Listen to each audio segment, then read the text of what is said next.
ऋषिकेश में rally ground पर PM Modi ने रैली की। 23 विधानसभा क्षेत्रों से 1 लाख से ज्यादा वर्कर्स पहुंचे। रैली के जरिए 3 लोकसभा सीटों के वोटर्स को साधा।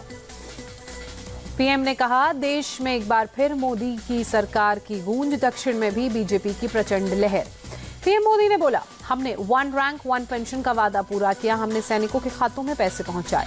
ऋषिकेश की रैली में गरजे पीएम मोदी, बोले अब भारत दुश्मनों को घर में घुसकर मारता है, अब भारत में मजबूत सरकार है, मजबूत सरकार से आतंकी साफ। पीएम ने कहा, ये दशक उत्तराखंड का दशक है। ऋषिकेश पर्यटन का बड़ा केंद्र बन रहा है, पर्यटकों को उत्तराखंड के कोने कोने तक पहुंचाएंगे। पीएम मोदी ने गिनाए विकास के काम, कहा उत्तराखंड में आज आधुनिक सड़क और टनल, सैनिकों के पास अब हर तरह की सुविधाएं, पहले वे बुलेट प्रूफ जैकेट की कमी से जूझ रहे थे। अगले कुछ दिनों में पीएम मोदी की ताबड़तोड़ रैलियां, 14 को मध्य प्रदेश के होशंगाबाद और कर्नाटक के मैसूर और बेंगलुरु में जनसभा करेंगे। 15 को केरल में 3 रैलियां प्रस्तावित। 16 अप्रैल को बिहार और बंगाल के चुनावी दौरे पर रहेंगे पीएम मोदी। 17 अप्रैल को असम और त्रिपुरा में जनसभा को करेंगे संबोधित। बिजनौर से सांसद मलूक नागर जयंत चौधरी की आरएलडी में शामिल हुए, आज ही बसपा से दिया था इस्तीफा। लोकसभा चुनावों से पहले बसपा को बड़ा झटका लगा। बिजनौर से सांसद मलूक नागर ने पार्टी छोड़ी। इस बार मायावती ने काट दिया था मलूक नागर का टिकट। मैं घर में नहीं बैठ सकता, इस्तीफे के बाद बोले मलूक नागर। कहा, एक टर्म के बाद निकाल देना या घर पर बिठा देने का रहा है बसपा का इतिहास। गुजरात से कांग्रेस पार्टी को बड़ा झटका। आईटी सेल के पूर्व प्रमुख और प्रवक्ता रोहन गुप्ता बीजेपी में शामिल हुए। लालू यादव की बेटी मीसा भारती का बड़ा बयान, कहा अगर इंडिया अलायंस की सरकार आई तो जेल में होंगे मोदी समेत बीजेपी के दूसरे नेता।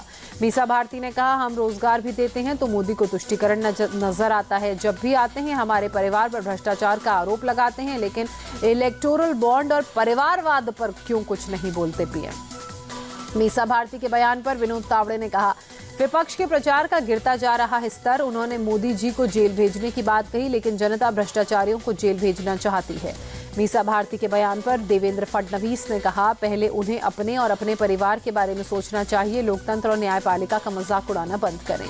सिक्किम विधानसभा चुनावों के लिए बीजेपी का घोषणा पत्र जारी। गैंगटॉक में बीजेपी अध्यक्ष जेपी नड्डा ने किया जारी। सिक्किम में लोकसभा चुनावों के साथ विधानसभा चुनावों के लिए 19 अप्रैल को होगी वोटिंग।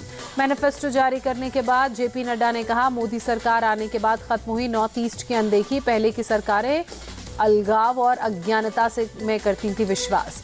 कांग्रेस नेता केसी वेणुगोपाल ने केरल के आलपुझा में किया चुनाव प्रचार। कांग्रेस ने आलपुझा से केसी वेणुगोपाल को चुनावी मैदान में उतारा। तेजस्वी के बयान पर जेडीयू नेता नीरज कुमार का पलटवार, कहा 17 महीने की नौकरी तो हमने आपको दी, आप असफल हुए तो हमने आपको बर्खास्त किया।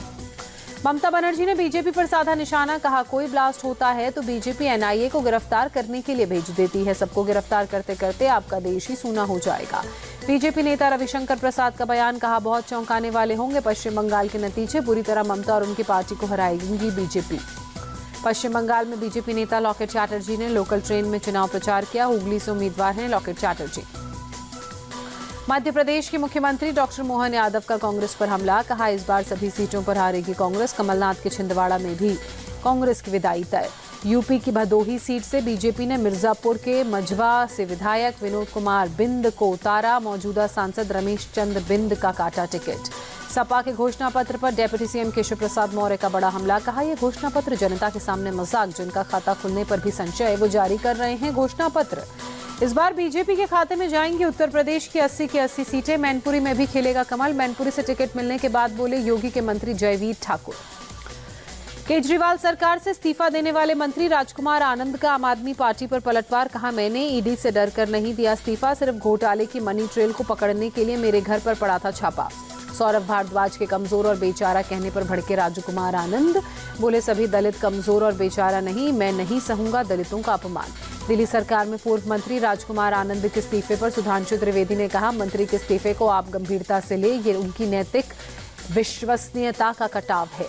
दिल्ली में आपके डोर टू डोर कैंपेन के लिए मंत्री आतिशी उतरी, कहा केजरीवाल की गिरफ्तारी से लोगों में गुस्सा, दबाव की वजह से आपके मंत्री का इस्तीफा। केजरीवाल की याचिका पर 15 अप्रैल को सुनवाई करेगा सुप्रीम कोर्ट। गिरफ्तारी के खिलाफ हाईकोर्ट के फैसले को सुप्रीम कोर्ट में दी है चुनौती। दक्षिण चेन्नई सीट से बीजेपी उम्मीदवार तमिलियासाई सुंदरराजन ने तेज किया चुनाव प्रचार। सब्जी व्यापारियों से की मुलाकात। यूएस आर्मी पैसिफिक में भारत अमेरिका कार्यकारी संचालन समूह की बैठक। भारत और अमेरिका के बीच रक्षा सहयोग के लिए होती है ईएसजी की बैठक। हरियाणा के महेंद्रगढ़ जिले में बड़ा सड़क हादसे में 6 बच्चों की मौत, कई बच्चे घायल। निजी स्कूल की बस के पलटने से 6 बच्चों की मौत हुई। महेंद्रगढ़ में कीनीना दादरी मार्ग पर बस अनियंत्रित होकर पलटी। महेंद्रगढ़ सड़क हादसे को लेकर हरियाणा के सीएम सैनी का ट्वीट लिखा, अपने मासूम बच्चों को खोने वाले शोक संतप्त परिवारों के प्रति मेरी संवेदनाएं, घायलों की सहायता के लिए प्रशासन मुस्तैद।